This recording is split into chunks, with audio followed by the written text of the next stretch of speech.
memperjuangkan keinginan, keteladanan, dan pengorbanan bangsa Indonesia. 6 Agustus 1945, perjuangan itu dimulai. Indonesia dalam masa penjajahan Jepang kala itu, atau yang lebih kita kenal sebagai negeri matahari terbit, tempat tanggal 6 Agustus menggelar di Hiroshima secara sekutu meluncurkan bom atom B-29 dan meluluh lantahkan 80.000 warga Jepang tewas. Jepang tertimbun.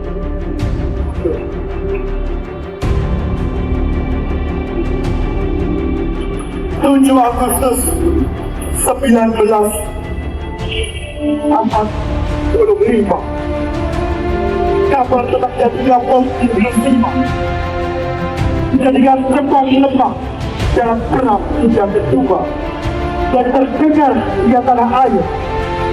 Pemimpin negeri mengambil kesempatan emas. Mereka menemui pemerintah Jepang di Indonesia mendesak agar PPKI berubah jadi PPKI. Perubahan nama ini tentu menambah semangat juang untuk meraih kemenangan. Kamis 9 Agustus 1945, sekutu untuk kedua kalinya memborbar diri Jepang tepatnya di Nagasaki, 420 km dari Hiroshima. 40 warga Jepang meregang nyawa dari kejadian ini. Jepang dulu lantas, Jepang lumpuh, Jepang kalah, Jepang kalah atas perang dunia kedua. Jenderal Revolusi Panglima Angkatan Darat dari militer Jepang kala itu memanggil Soekarno dan Hatta dan Dr. Sumarwet Diningrat ke jalan Vietnam untuk berunding dan memberikan kemerdekaan berjanji tanggal 21 Agustus 1945. Jumat 10 Agustus 1945, sementara itu di tanah air kekalahan Jepang sampai ketika Sultan Syahrir mengejar lanjut. Sultan Syahrir, orang pertama yang mendengarkan, beliau lalu mengumpulkan para pejuang Bangsa untuk mengajak mereka mendesak Soekarno dan Hatta agar segera mempertahankan kemerdekaan. Atas dari kekhawatiran kegagalan Soekarno dan Hatta tidak langsung menyetujui desakan dari Sultan Syahrir dan para pemuda, meminta untuk berunding terlebih dahulu dengan PPKI. Minggu 12 Agustus 1945, berangkatlah Bung Karno dan Bung Hatta serta Dr. Sumarwet Diningrat ke jalan Vietnam di timur Laut Taiwan. Di sana, Jenderal Revolusi berjanji memberikan kemerdekaan bagi Indonesia paling lambat tanggal 21 Agustus. Jenderal Revolusi juga mengakui bahwa Jepang telah kalah dari perang dunia kedua. Selasa 14 Agustus 1945, Bung Karno dan rombongan tiba di Jakarta. Sultan Syahrir tidak menunggu lama. Dia segera menemui para pemimpin pemuda sudah datang di Jakarta. Beliau mendesak agar proklamasi kemerdekaan segera dilaksanakan. Jepang lemah, Jepang tidak bisa melawan. Kemerdekaan segera tercipta. Menurut Sultan Syahrir, memanggil Karno, Bung Hatta, dan Dr. Sumarwet Diningrat hanya akal-akalan Jepang saja. Namun 15 Agustus 1945 terjadilah kekosongan kekuasaan di Indonesia, di mana pemerintah juga belum ada. Hal ini mendorong golongan pemuda untuk mendesak Bung Karno lebih keras lagi momen ini sudah dimanfaatkan untuk memerdekakan Indonesia. Jika Syahrir dan teman-temannya ingin memproklamasikan kemerdekaan, silakan paling lambat tanggal 16 Agustus 1945. Namun, Soekarno masih ingin berunding dan bekerja sama dengan PKI. Dengan respon Soekarno, para pemuda menjadi khawatir.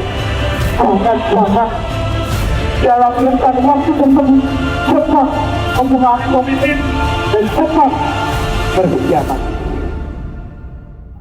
Maka para pemuda untuk merencanakan bahwa Soekarno dan Hatta ketika Joshua agar para pemuda tersebut tidak terpengaruh. Mereka membawa ke jalan medan merdeka. Berbahasa atas berbangsa, tapi kosong. Soekarno lalu melanjutkan perjalanan dengan melaksanakan Maida. Menemani rumah yang dahulunya Desa Afrika Jepang, Jakarta Pusat, tepatnya Jalan Imam Bonjol. Kamis dini hari, para pemuda beranggotakan pemuda Menteng 31 menjemput Soekarno di rumahnya. Mereka adalah Soekarni, Kakak, BNI, dan Hairi Saleh. Para pemuda tersebut tidak menyebut Bung Hatta dan membawa keduanya ke Rengas Dengklok, tepat pada saat itu berada di Karawang, Jawa Barat. Di Rengas Dengklok, Soekarno dipaksa untuk mengunturkan siaran kemerdekaannya. Namun mereka menolak karena pernyataan proklamasi harus segera dimulai. Para pemuda pun mengalah dan bersedia untuk mengantarkan kembali para pemimpin bangsa kita. Mereka malam hari tiba di Soekarno dan Hatta, langsung menuju rumah Laksamana Maida bersama dengan Adi Mirpio, seorang penerjemah militer Jepang kala itu. Di rumah Laksamana Maida, Jalan Imam Bonjol nomor 1, para pemuda dan pemimpin berunding merumuskan naskah proklamasi.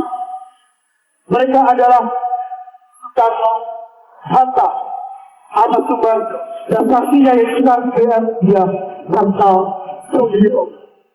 Jumat 17 Agustus 1945.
Agustus 1945, rapat perumusan proklamasi selesai pada Jumat 17 Agustus 1945 dini hari.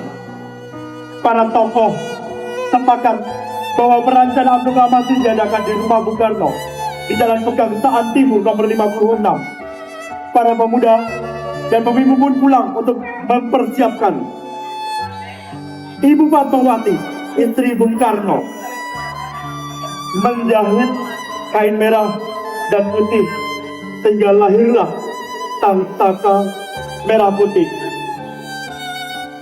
Hormat dan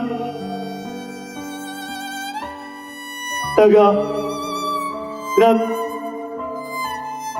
naskah proklamasi yang ditulis oleh Bung Karno lalu diketik oleh Sayuti Melik menggunakan mesin ketik yang diambil dari kantor Angkatan Laut Jerman kala itu yang berada di Indonesia. Tepat pukul 10 waktu Indonesia Barat pada tanggal 17 Agustus 1945, Bung Karno didampingi oleh Bung Hatta dan sejumlah tokoh lain kemerdekaan membacakan teks proklamasi dan Sang Saka Merah Putih pun dikibarkan.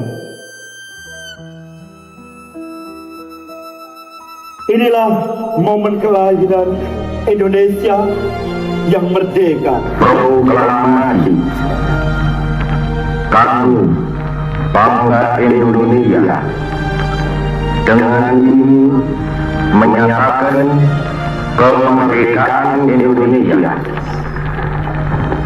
Hal-hal yang mengenai pemindahan kekuasaan dan lain-lain diselenggarakan dengan cara saksama dan dalam tempo yang sesingkat-singkatnya. Jakarta, 17 Agustus 1945, atas nama bangsa Indonesia, Soekarno Hatta. Sabtu 18 Agustus 1945. Setelah Indonesia memproklamasikan kemerdekaannya, maka selanjutnya adalah mengesahkan Undang-Undang Negara Republik Indonesia. Pengesahan tersebut dilakukan oleh PPKI. Dan Indonesia resmi menjadi negara yang merdeka dan berdaulat pada 18 Agustus 1945. Merdeka! Merdeka! Merdeka! Merdeka! Merdeka!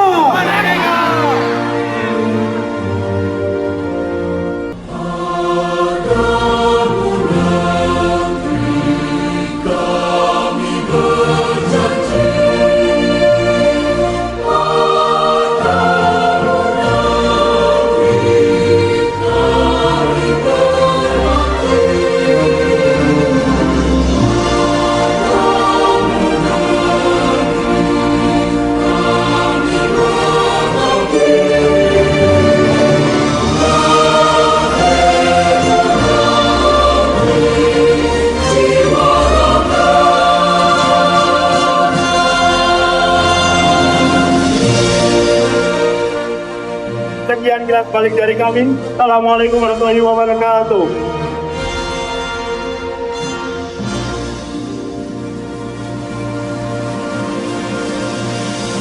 Ya, sekali lagi beri tepuk tangan yang meriah untuk penampilan kilas balik malam hari ini.